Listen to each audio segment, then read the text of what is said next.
पर्यावरण की समस्या यह हमारे लिए गंभीर समस्या है।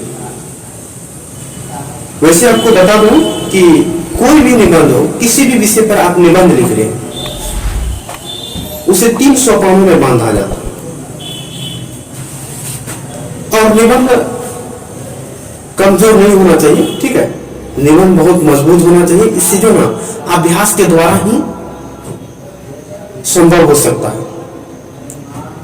निबंध लिखना एक अच्छा कला भी है और इसे कम से कम 300 शब्दों में लिखना तो जरूरी ही है। तो 3 सोपानों में सबसे प्रथम हमें प्रस्तावना लिखना पड़ेगा। सेकंड में उसका वर्णन करना है, जिस विषय पर हम निबंध लिख रहे हैं। थर्ड और अंतिम उसका उपसंहार। चलिए इन तीनों सोपानों को ध्यान में रखते हुए पर्यावरण की समस्या पर निबंध को प्रस्तुत करता हूं। तो चलिए सबसे पहले हम लोग प्रस्तावना को जानें। पर्यावरण प्रदूषण एक गंभीर समस्या का रूप ले चुका है और इसके साथ मानव समाज के जीवन मरण का महत्वपूर्ण प्रश्न जुड़ गया है। हमारा दायित्व है कि समय रहते ही इस समस्या के समाधान के लिए आवश्यक कदम उठाएं। यदि इसके लिए आवश्यक उपाय नहीं किए तो प्रदूषण युक्त इस वातावरण में मानव जाति का अस्तित्व संकट में पड़ सकता है। आज मनुष्य अपनी सुख सुविधा के लिए प्राकृतिक संपदाओं का अनुचित रूप से दोहन कर रहा है, जिसके परिणाम स्वरूप ही प्रदूषण की समस्या सामने आई। प्रदूषण क्या है, इसे हम लोग जानते हैं। सबसे पहले हमारे सामने यह प्रश्न उपस्थित होता है कि प्रदूषण क्या चीज है आखिर। जल, वायु और भूमि के भौतिक, रासायनिक या जैविक गुणों में होने वाला कोई भी अवांछनीय परिवर्तन प्रदूषण है। एक ओर दुनिया तेजी से विकास कर रही है, जिंदगी को सजाने संवारने के नए तरीके ढूंढ रही है, तो दूसरी ओर वह तेजी से प्रदूषित होती जा रही है। इस प्रदूषण के कारण जीवन दुर्भर हो जा रहा है। आज आसमान जहरीले धुएं से भरता जा रहा है। नदियों का पानी गंदा होते जा रहा है। सारा जलवायु, सारा वातावरण दूषित हो गया। इसी वातावरण दूषण का वैज्ञानिक नाम है प्रदूषण या पॉल्यूशन। चलिए प्रदूषण के कारण को हम लोग जानेंगे। सबसे पहले हम इस पर विचार करें कि हमारा पर्यावरण किन कारणों से प्रदूषित हो रहा है। आज सारे विश्व के समक्ष जनसंख्या की वृद्धि सबसे बड़ी समस्या है और पर्यावरण प्रदूषण में जनसंख्या की वृद्धि ने भी अहम भूमिका का निर्वाह किया है। औद्योगिकीकरण के कारण आए नए दिन कारखानों की स्थापना की जा रही है। इनसे निकलने वाले धुओं के कारण वायुमंडल प्रदूषित हो रहा है। साथ ही मोटरों, रेलगाड़ियों आदि से निकलने वाले धुओं से भी पर्यावरण प्रदूषित हो रहा है। इनके कारण सांस लेने के लिए शुद्ध वायु का मिल पाना मुश्किल है। वायु के साथ जल भी प्रदूषित हो गया है। नदियों का पानी दूषित करने में बड़े कारखानों का सबसे बड़ा हाथ है। कारखाने सारा कूड़ा कचरा नदी के हवाले कर दिया जाता, बिना यह सोचे कि इनमें से बहुत कुछ पानी में इस प्रकार धुल जाएगा कि मछलियां मर जाएगी और मनुष्य पी नहीं सकेंगे।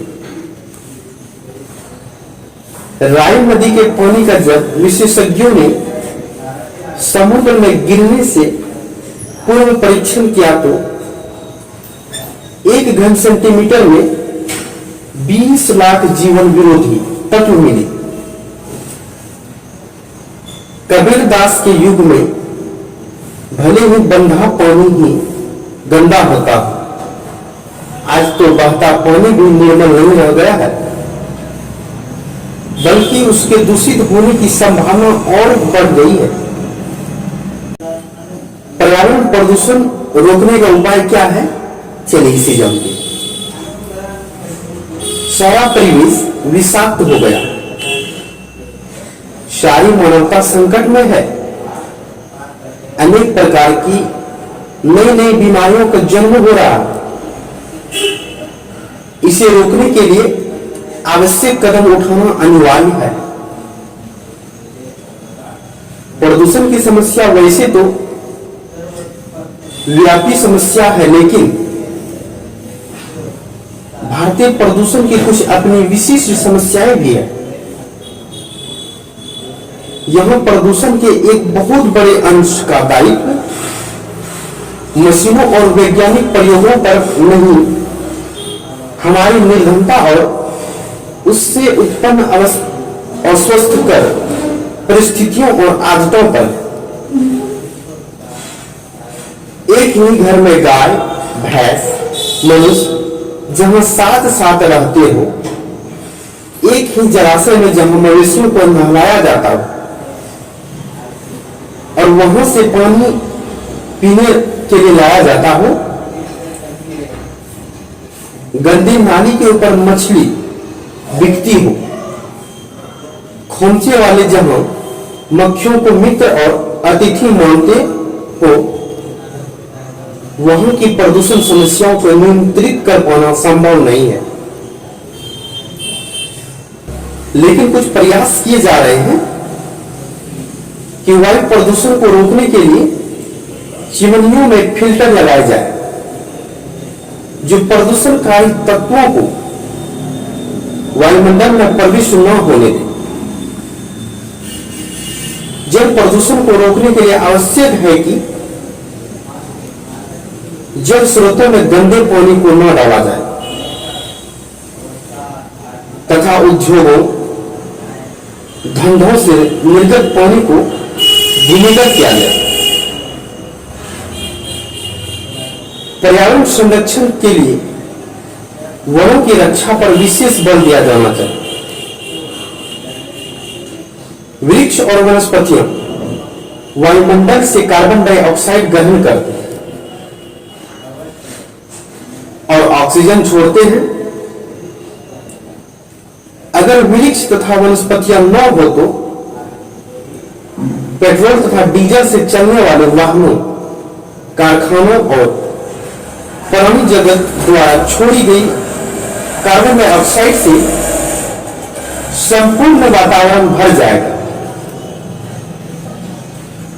वृक्ष पर्यावरण संतुलन के सर्वोत्तम साधन है। अतः हम अधिक से अधिक वृक्ष लगाकर पर्यावरण प्रदूषण की हानियों से बच सकते हैं। चलिए उपसंहार के बारे में हम जानते हैं।